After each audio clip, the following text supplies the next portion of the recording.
everyone, and welcome to another episode of the Today's the Day Changemakers podcast. I am Jody Grunwald. This week, my guest is Victoria Magliacane. Victoria is Senior Vice President for Investors Bank and a certified integrative health coach for Lavendar Lifestyle, LLC.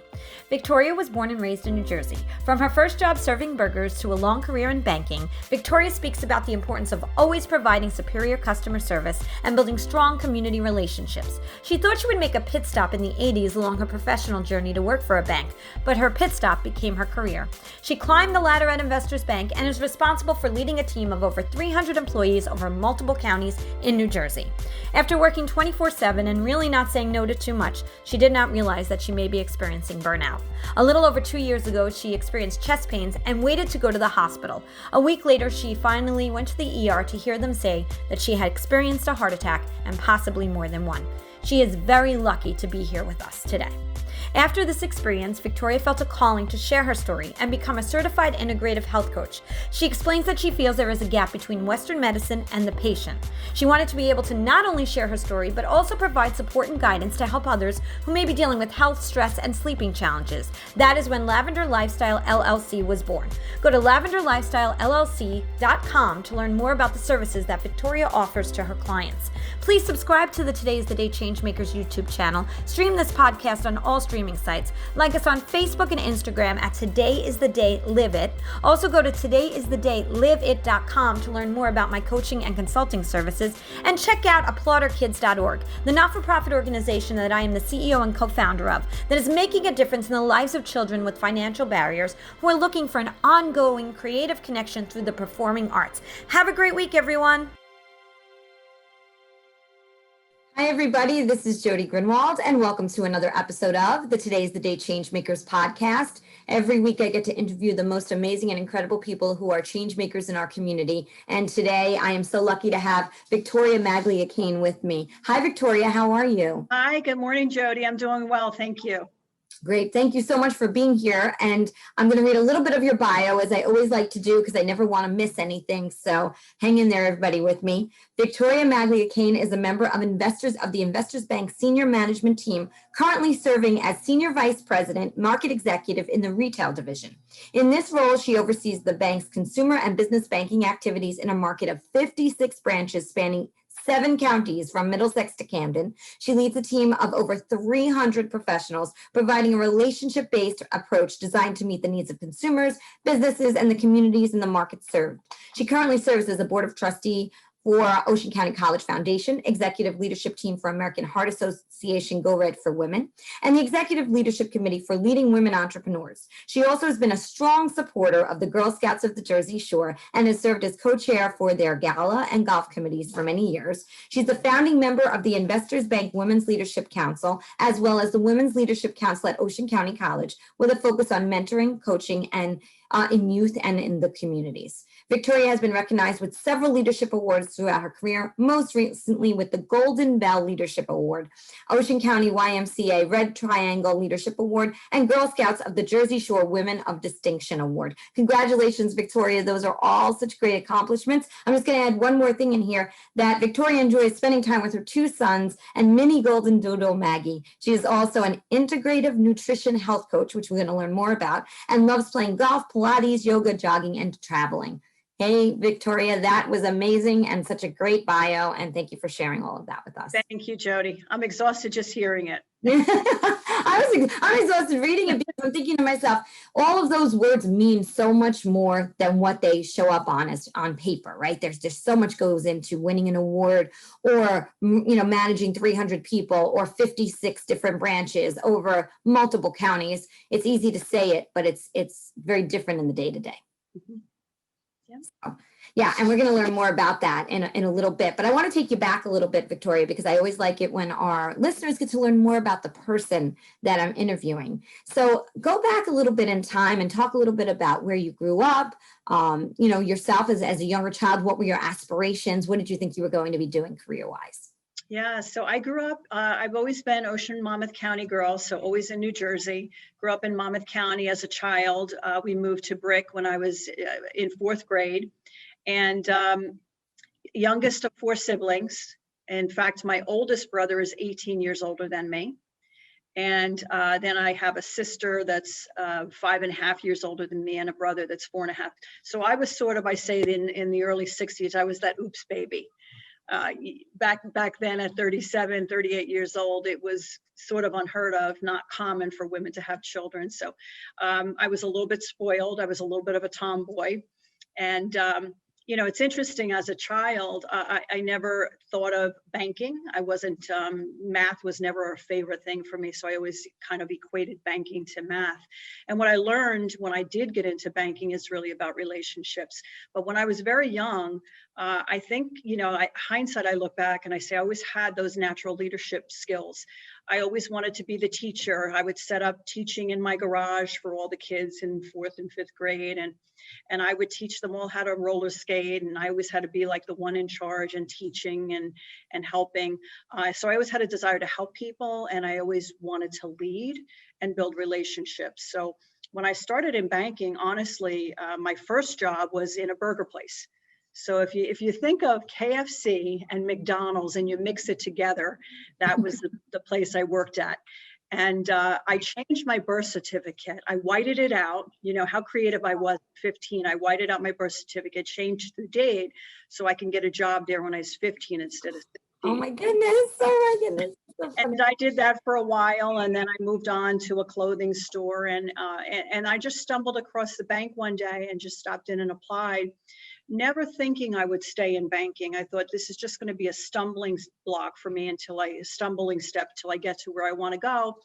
And I just ended up loving it. And I made a career out of it from the early 80s until now. I've been in banking.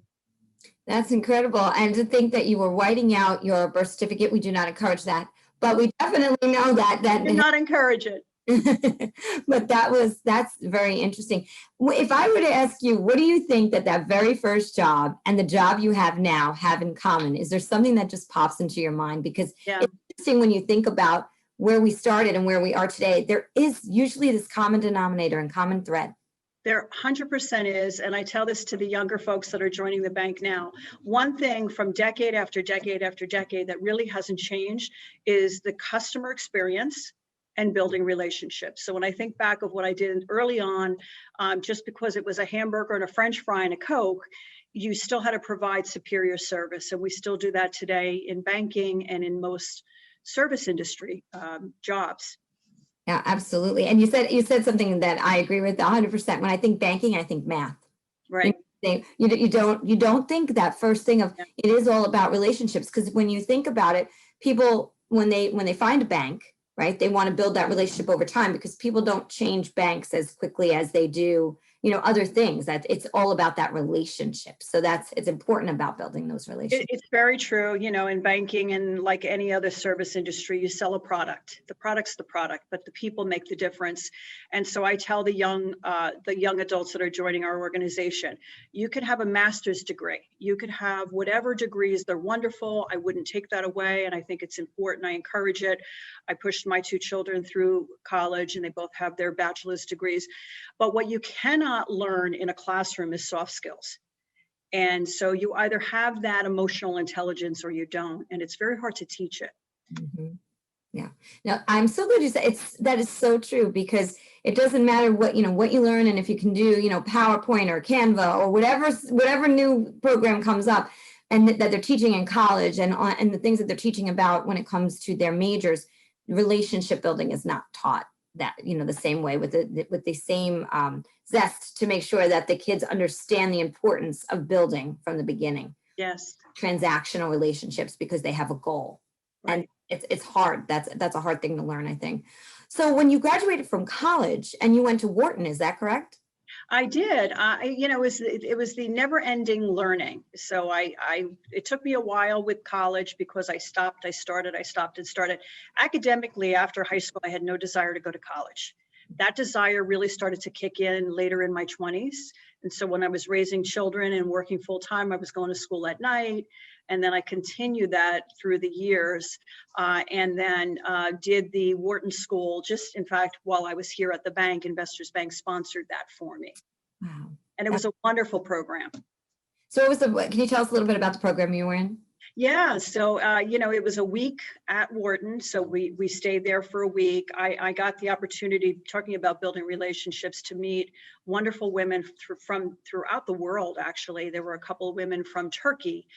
There was a successful business CEO from Washington D.C. and Virginia and all over, and we still stay in touch. And that was 2012, 2013. I did that, but the program was quite intense. So it's not a vacation from work for a week. You're working from 7 a.m. till 7 p.m. or later at night. And a lot of business acumen, emotional intelligence, learning how to put business proposals together, learning the skills of networking and influencing people. And so we had different professors for each of the different courses. And then in the evening, we had breakout sessions where we had to do case studies. So we had working dinners just essentially every night. But what a wonderful experience, and just a wonderful 1 week of education there. That's wonderful, incredible. That's great. And so when you started at Investors, what was your role there? So when I started at Investors in 2008, I started as a regional manager. And back then the bank had 46 branches. So think about that. Today I have 10 more than the entire bank had in 2008. So the growth we've had is incredible. But I had not really heard of Investors Bank. I've worked for several local banks throughout my career. And they were looking for this position, which was at that time quite a high level position. And so my oversight at that time was Monmouth and Ocean County. So it really fit in perfectly for me and my sweet spot in banking, the areas I know, the client relationships I built. And so my oversight was very similar to what it is today, in that it's, it was a handful of branches. It was X amount of branches. Of the 46 branches, I forget, I think it was maybe 20, 15 or 20 branches at the time. And same thing, oversight of the people development, the customer service, the business development, the community involvement. And so now it's just at a larger scale, but very similar. Okay, so yeah, so just growing within the same realm of Yeah. That's wonderful and incredible. And how many years again are you there now? So I've been here since 2008. Wow. Yes. And it's so nice. I love talking to people who have been in their roles for long amounts of time. I think you build roots and community within your own organization that way. And it's so nice to hear that. And I think, people have to be open-minded. That's one of the, the lessons learned for me, is being open-minded, because when I arrived here, I thought, I'm not going to stay very long. I don't know that this bank is really right for me. It's not well known. And it was just coming in at the right time that Investors was starting to grow incredibly. A very dynamic leadership team, same leadership team that we had in 2008, the same vision, the same core values. So that consistency with the messaging has been critical, and a very giving organization. We give back to the community quite a bit through our foundation. And so, I look back now and I say, well, in 2008, I'm thinking, oh, maybe I'll stay a year or two and I'll start looking to see what's better out there. And when I started to settle in and realize this is really the place I need to be, it was just feeling like I was coming home in banking. And it's a good place for me to, I'll end my career here, I like to say, at some point when I, go off at the end of the fourth quarter of the game and I end my career, it will be at Investors. Wow, that's incredible. And your leadership team is amazing. Investors supports our not-for-profit. There's actually a Plitter Kids Foundation. The foundation has supported. And so, it's amazing to see. It definitely is a great community of people working together who care about the things that happen within their local community. And that's a testament to the leadership. And like you talk about the leadership that has been in place since 2008, you're that same person for the people that report to you and who, who you see. So I think that's helpful all the way around. It's consistency amongst change, right? There's always change, but that's consistency. Oh yes, we've had a lot of change within the last, 18 months or so. It's been a very interesting time, and I'm sure in banking, so much happened, from March 2020. Can you share a little bit about, how you and your team, the bank, pivoted a little bit? And I know we've overused the word pivoted. I like to use shifted now, to try to change it up just a little. Just a touch on that, because I think it's been such an important time and such a crucial time for all of us. Yeah, and I think, early in the year is when banking, we start to crank up. We say, okay, the year's ended, we had the holidays, we start our strategic planning, it's time to hit the ground running, we get past all that nasty snow weather, and just about that time is when everything shut down. And really, like everyone else in this world, we thought in the beginning, it's just not going to be a temporary thing. We'll be done with this in a month or two and back to normal. And we very, very quickly started to make some changes internally. And one of the things I think that we did really well is we looked out for the communities. We said, okay, so many people are getting help, but who's not getting help? How are our elderly clients? How are our small businesses doing? And we at that time had a lot of outreach. And we delivered groceries to customers all over the state that were in need and needed the help. And our teams were just out doing different things like that, just driving by in the car and leaving a bag of groceries on somebody's porch. And then, of course, when the PPP set in, we were quite heavily involved in that. And I say this to show that we all aren't perfect. First time out, we didn't do a terrific job as a bank. We weren't an SBA lender. We had to set all that framework up. And so we let a lot of clients down initially, but I'll tell you, during that second round, we took that time in between. If you recall, that money went quick the first time, and many companies got it that shouldn't have. They really didn't have it set up properly.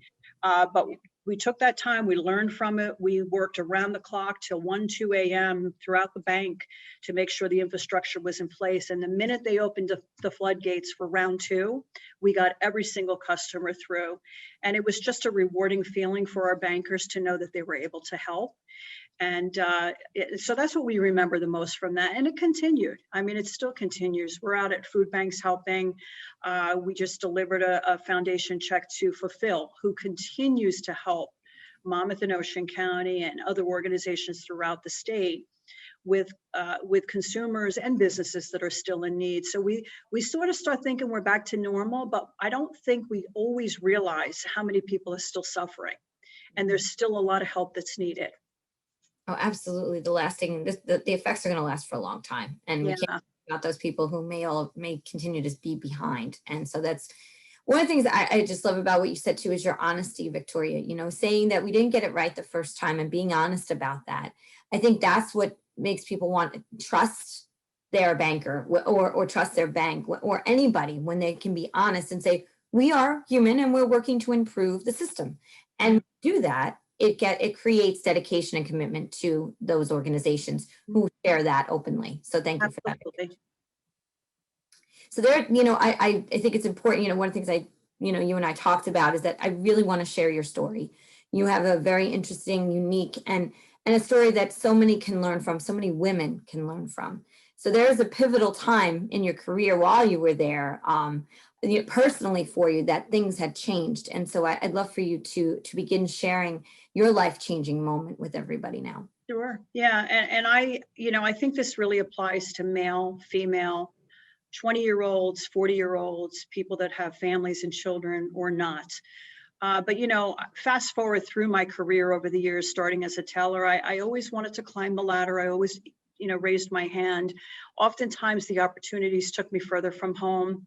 A lot of times it was overnight trips when my children were young, driving from Toms River to the ironbound section of Newark, 2.5-hour commutes. And so, the years of all of that, you don't realize because we go. Mm-hmm. I say women, but I shouldn't just narrow it to women, but we have a hard time saying no. We always want to please everyone and we work. So I was the type of person that I would go 24/7.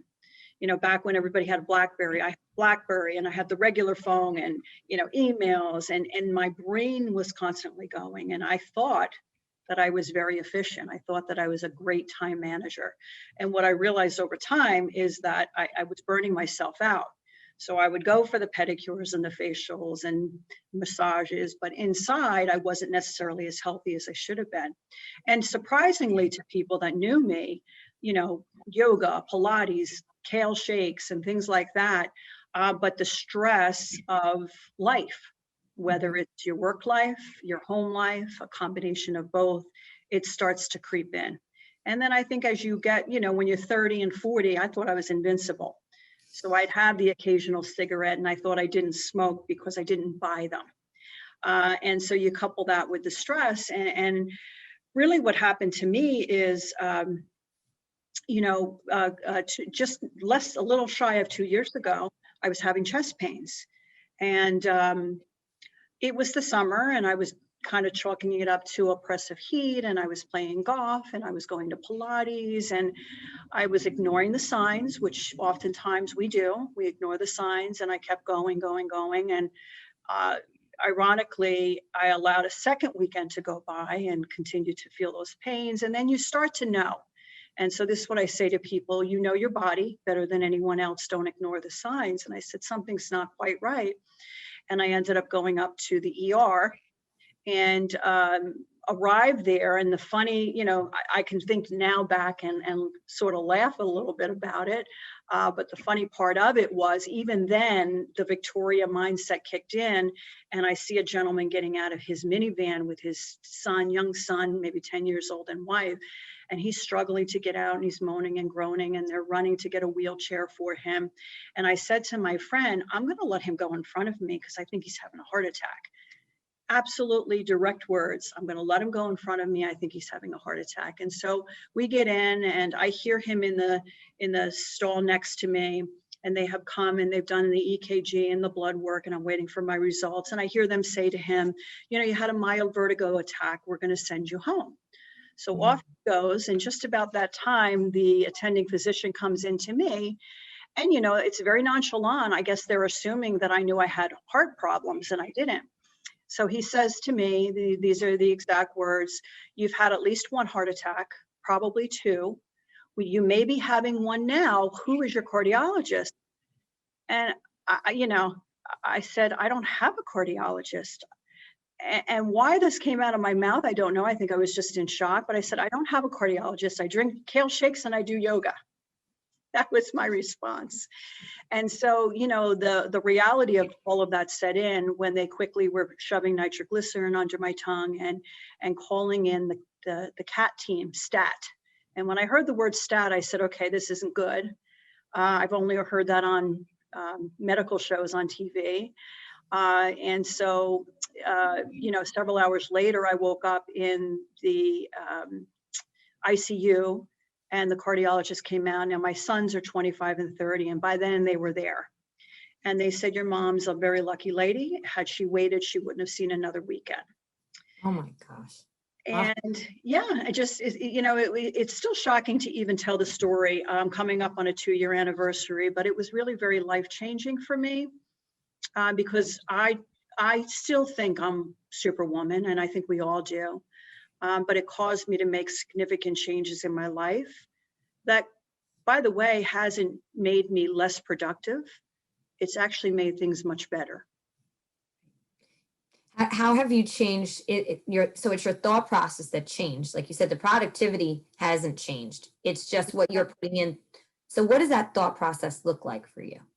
Yeah, so I made some changes. Obviously, the social cigarettes went away, and some minor diet changes, just to improve things there. A little bit more cardio. So carving out that time for those things for me were critical. And what they go through with you in the hospital is learning perhaps how to meditate and ways to relieve stress. So clearly, there's a connection and a correlation between heart disease and stress. But some of the things that I changed, minor little things, obviously I changed my diet a little bit, but I've slowed down, meaning that I don't have my phone in my hand all the time. I'll flip my phone into silence if I'm in the middle of doing something, and I'll turn it upside down. Whatever the call, whatever it is, it can certainly wait. But then if I don't do that, the old me would say, okay, I'm in the shower, I hear my phone going, I'm panicking, thinking who's calling. So now it just gets put on silence, and when I get out of the shower, I respond to it. I'm much more thoughtful in my approach in building relationships with people. Before I did it, and I enjoyed it, and I had a lot of good, close friends and colleagues. but I always felt like I was thinking ahead of what I had to do next. And I was less interested or perceived to be less interested in what they were saying. And now I just slow down. I really listen. I'm not in a hurry to reply. And I've built much deeper relationships. I'm seeing things that I didn't quite see before, maybe. Driving home from work, I'll notice silly, the sky is very blue. Oh, look at that bird I never noticed before. But in order for me to slow down like that, it had to be very mindful. So there's meditation that I'll do, and I don't get quirky over it. It's not, crazy stuff, but just the deep breathing, clearing my mind a few times a day, making sure I get my cardio in, just a good walk. And that strategic thinking starts to kick in when people slow down. And that's what I mean by being more productive, because if you're moving at such a fast speed, the creative side of your brain doesn't get a chance to kick in. And you notice if you're on vacation or if you're relaxing, you'll start to have creative thoughts. And that's not by accident. That is part of the chemicals in your brain kicking in. And so I do see a lot more of that. And people that know me well say, something's different about you. And I'll say to them, oh, I got my hair cut, or I did this, or I did that. And they say, no, there's something just different about you. You seem to be at peace and very relaxed and just full of joy. And so I call it my gift. And that's the reason why I call it a gift, because if had that not happened to me, I may not have slowed down. And, only God knows what would have happened at that time. But the slowing down has just improved every aspect of my life, and obviously, most importantly, my health. There's so much in what you just said. So I just did some research that showed, and I wish I could remember the source, but they said that your IQ goes up when you're in the calm state. Everybody thinks in order to be thinking more strategically, you need to be in a pressure cooker, which is the total opposite of what you need.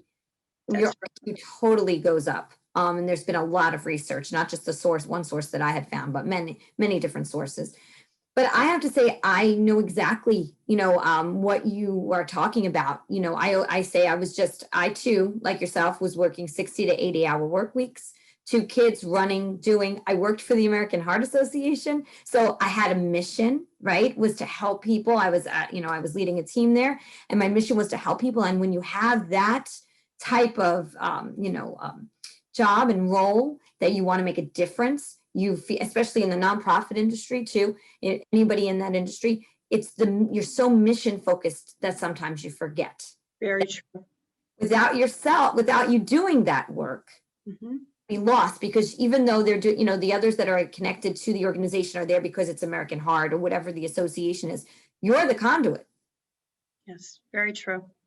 And if you're not there, that does change the dynamic of the relationship. So I think that being effective in your role, no matter how much pressure you feel or how high you are within an organization, any role you have, it's remembering that there is a such thing as work-life balance. And I just want to bring this up because I think, being a coach myself too as well, and we'll get into you being a health coach, is that people always come to us, so is there a such thing as work-life balance? And my answer to them, and I want to hear yours too, Victoria, is yes, there is. But if you're waiting for someone to come knock at your door to let you know that it's time for you to go take a walk or go relax, it's not coming. They're not coming.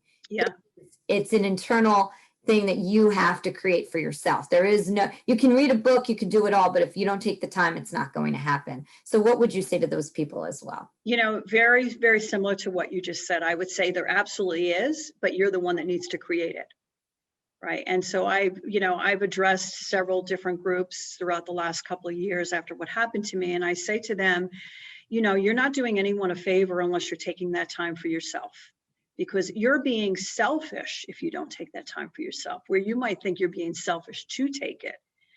But if you're, I was a single mom for many years and juggling everything, and, very proud of all the accomplishments that I made as a mom and as a employee and as a friend, and proud of what my children did, but there was a price that was paid for that. And I say to people now, and kind of goes back to what I said earlier, it doesn't matter if you're 20 and you're in college, because that's stressful, or you're 40 and you're raising children, that's stressful.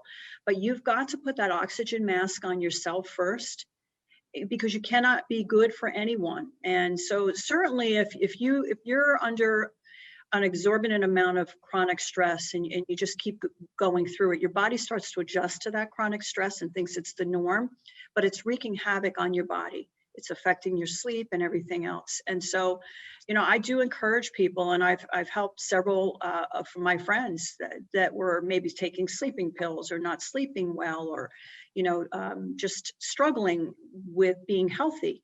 And they've slowed down and they're getting walks in every day, and just mindfulness around that's helping them sleep at night. And when you get a good night's sleep, not to mention that you look much better, but your brain is functioning so much better and your body's had an opportunity to heal. So I tell those folks, if you are not making the time, you better start to make the time, because if not, everything else will suffer. And if it's not today, eventually it will catch up with you. Right. And so when my father passed away, that was life-changing for me. I had a life-changing event after I had my first daughter. I had a blood clot that, I could have died from, which was just came out of nowhere, which was awful. And it shouldn't have, what I always tell when I go out and speak too, it shouldn't have to take a life-changing event personally, like a near-death experience, to jog your thought process and have that change because of the fact that, oh my gosh, I almost wasn't here anymore. We don't have to let it get to that. We can, through what you're teaching, through the things I'm teaching, and through all those who are out there teaching the same thing, we know this information. I can't say, I say I'm a recovering workaholic. Because there are days that I'm still recovering on that. I'm going to check in with you on that. Make sure you're taking your downtime. Thank you. Because when you're mission oriented, as you know, you're just kind of like you go. But I appreciate that check-in, Victoria, because I tell you, sometimes even coaches need it, because we're trying to help so many other people.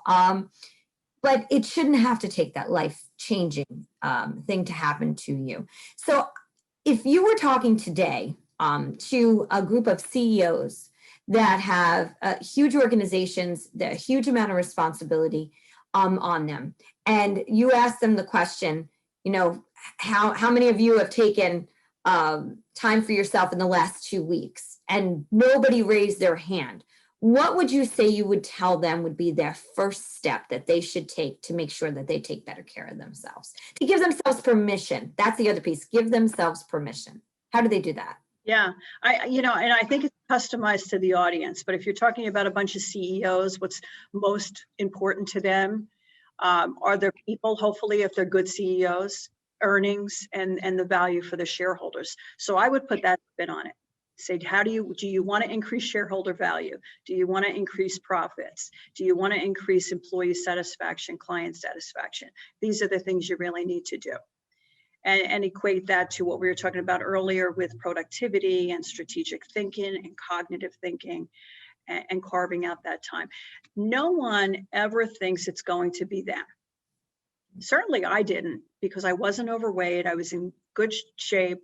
When you line me up against 3 or 4 of my very close friends, they all would shake their head and say, you would have been the last person in this group that we would have thought this happened to.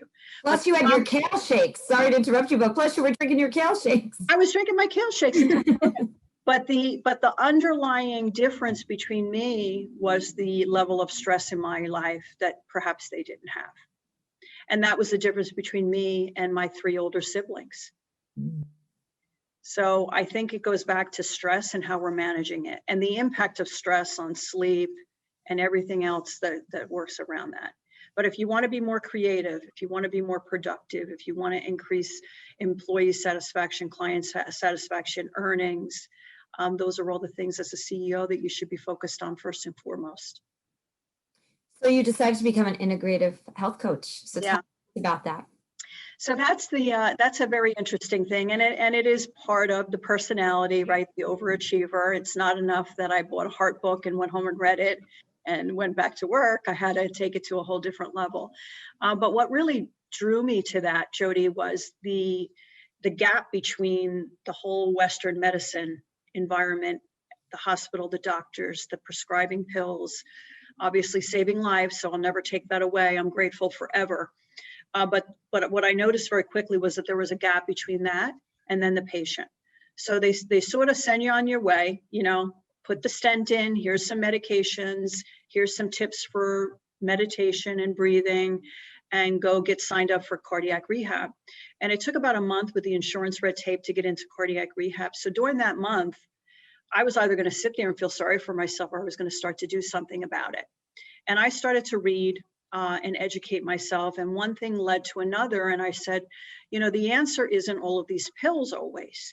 And America is taking, I can't speak to other countries, but I'm sure it's elsewhere, but we are taking so many over-the-counter pills, whether it's for headaches or indigestion or, whatever the case may be. And then, you add on at the prescription drugs for sleeping and, the list goes on. And you wonder how much of that could be avoidable if we made the lifestyle changes that we spoke about. So when they say 70% of your immune system is in your gut, it means what we're eating really it makes a difference in our health. And it also helps us to sleep better. If you eat a lot of sugar, you get that high and it's great. And then you get the low and it's terrible. So I started to really read up on a lot of that. And it led me to want to take it to a step further. And I did a 12-month program. I did the accelerated program in 6 months because I just was so excited and I wanted to get it done. And I learned an awful lot during that process. And so that is where the whole certification came in to become an integrative health coach. And I thought, I can help people with my story, but if I take it to this next level, I really have more credibility. I have my story to tell, but I also have the education to go with it. That's wonderful. So now do you work with private clients in group settings? What are you looking to do with that part of your life now? Yeah, so I'm obviously still in banking. I'm taking advantage of the networks I have here, and I've had great opportunities. The one you're giving me today, and American Heart Association, and other organizations, NJBIA, through your help. But I want to start to take it to a different level at some point. I did create a business called Lavendar Lifestyle. I thought it was appropriate because lavender was a lifesaver for me when this first happened. I would breathe it and have the essential oils, and lavender just became like this theme around my well-being. So I thought it was appropriately named Lavendar Lifestyle. And what I'm doing now is helping individual clients. I just took on a new client, a very young girl, 21 years old. She's in college. She's stressed. She doesn't eat properly. So that's a whole a different audience that needs help too, that we don't realize. We think when we're 20 and 21, what do we have to worry about? But these young kids are under a lot of stress. So individual clients, and then speaking engagements as well. Now, if and I know Investors has been very supportive of the work you're doing because they totally believe, I know, in that health and well-being part. So how do people reach out to you and find you, and what topics do you like to talk about? Yeah, so I try to specialize in sleeping, stress management, obviously, sugar, inflammation, and how all of that correlates to disease. And so that's become my niche. And they can reach me at Lavendar Lifestyles LLC, and I can get you the additional information on my business card. Actually, I've got a separate phone number and I don't know it by heart, but Lavendar Lifestyles is out there. That's perfect. That's great. And I have to say too, I did have Victoria come on for the NJBIA as I'm the consultant for them for nonprofits. And so many people were just so grateful to hear your story, that you were willing to share your story with them, because it made them have self-reflection. And we sometimes would just kind of go. We don't self-reflect. And I think it was so nice because it was a business setting, right? It's a business and industry association. And we had CEOs and nonprofits and for-profits on there as well. And everybody, the feedback was incredible because you did such a great job of sharing all that you had gone through. I want to bring up a part that a lot of people don't talk about. After a heart attack, the physical part, yes, you go to cardiac rehab And like I said, working for the Heart Association, I was able to learn a lot about this, but there is a mental part of what happens to you when you hit a point where hearing the words that if you went another week, you might not have been here. Like when you said that, I got very choked up because that's very difficult to say and it's hard to hear. How did you, going from that during that time, how did you keep yourself in a place to go forward? Because you had you're obviously built that way with so much determination and commitment to yourself. But for those out there who may be feeling like maybe it's something they just went through or a family member just went through, and maybe it's not hard, it could be something else, but they feel like they don't know how they're going to get through the day. What do you have to share with them? Yeah, I think you're making a really good point. The physical part of it, the doctors and the hospital took care of. But what they don't prepare you for is the emotional side of it, the mental side of it. And I really struggled at first with it. I felt when I left that hospital, I felt like a fragile porcelain doll. I was so scared because I knew I still had a couple of blockages that they couldn't stent because they weren't enough. They weren't blocked enough to stent, as crazy as that sounds, and I still had them. But I was afraid of everything. I was afraid. I was feeling sorry for myself. I was truly playing that victim. And I had a lot of time to self-reflect. And during that time, I started thinking about, what am I going to do? Am I going to sit here and wallow in my self-pity? Or am I going to figure out a way to get back up and fight and be strong the way I know I am? And so that's what I did. But at first I did feel that, porcelain doll, just kind of a deer in the headlight look. I can't believe this happened to me and all of that nonsense. And I started to read a couple of really good books. In fact, our CEO, Kevin Cummins, recommended a book to me called The Second Mountain by David Brooks. And it's an excellent book. And I read that book. I took a lot of time to reflect on life. I actually took a few weeks and went down to California by myself. I stayed in a little non-fancy cottage kind of place on the beach in Monterey. And I walked and I bought a yoga mat and I was going to Whole Foods and I was reading and I was reading and I was reading, and a little at a time, each day I got stronger and stronger and stronger. And the funny thing is when I came back, they finally got me into cardiac rehab. And by that time, Jody, I was swimming laps and I was, doing a jog, and they're putting me on the treadmill, asking me if I can go 2.0 for 6 minutes, which was almost a joke. So that's not going to get your heart muscle going. I say that people, as you said earlier, we can't wait around for somebody to do it for us. We have to take control of our own lives. We have to take control of our lives while we're healthy. But if we do, unfortunately, get ill or have a tragedy of any sort in our life, we have to take responsibility for what we want that outcome to be. It's our story to tell, not somebody else's. So I painted my own story. I got up and said, this is the story I want to remember my life as. That's incredible. And like I said before, when Victoria speaks, she commands, because that is so true. And I think that, I know people, I'm sure you know people who feel stuck, right? They don't feel like they know how to move forward, but it is just that first step, right? It's just that you start to read a book and you can get stuck. I got stuck when I was 30 after I had my second daughter, and they found that I had this unbelievable blood clot that I had to be on blood thinners for a year. Postpartum, it was probably from the pregnancy, but not something that I've even shared openly, but it was a very tough year. And I did go to that same place as you. Why me? I'm so young. I just had a newborn and I have a toddler. How could this happen? And then it took me a little bit longer than you, but eventually I got to that place where I have a life. I'm alive. I'm breathing. Right. I'm given this gift. And I looked at the sky differently, and I looked at the flowers differently, and I started to see a different life than what I had before, and changing things that I did. But again, it took a life-changing situation to bring me there. And then when my father passed away, again, another life-changing situation. I should have learned from the first one. You can go back to your old ways. You definitely can. It's very easy to get back into that old way, but you're making another really excellent point about the gratitude. Because I always say, and my mother always said that when she was alive, there's always somebody has a worse story to tell than we do. And when you think about all that goes on in this world and people that are suffering and people that live without, you know, we're still here and we're alive and we have wonderful lives. We have beautiful children. And so we get, you know, you sort of feel then guilty that you're feeling sorry for yourself when you look at it that way. But I have to say, you know, even though we are, you know, we are strong women and I'm in a wonderful place in my life, I can't undo the fact that I have heart disease, and I can't undo the fact that I take an enormous amount of prescription drugs that do have a side effect. And so that's why I want to tell this story, because I feel like I'm at a point in my life. I mentioned, you know, the fourth quarter of my banking career.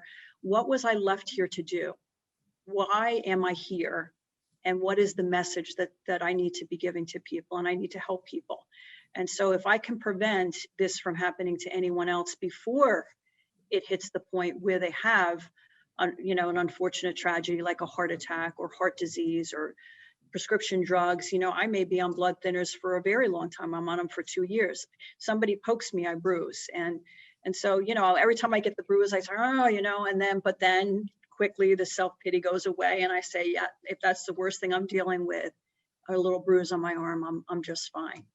But we can prevent these things from happening. We just have to take care of ourselves. And the temptations to eat unhealthy meals is everywhere, whether it's a commercial or the fast food on the corner, and we're grabbing it quickly, and the sugar is addictive. And so those are things that if people can just learn to eat more whole foods, they're going to find that they have more energy, and they're going to look better and they're going to feel better.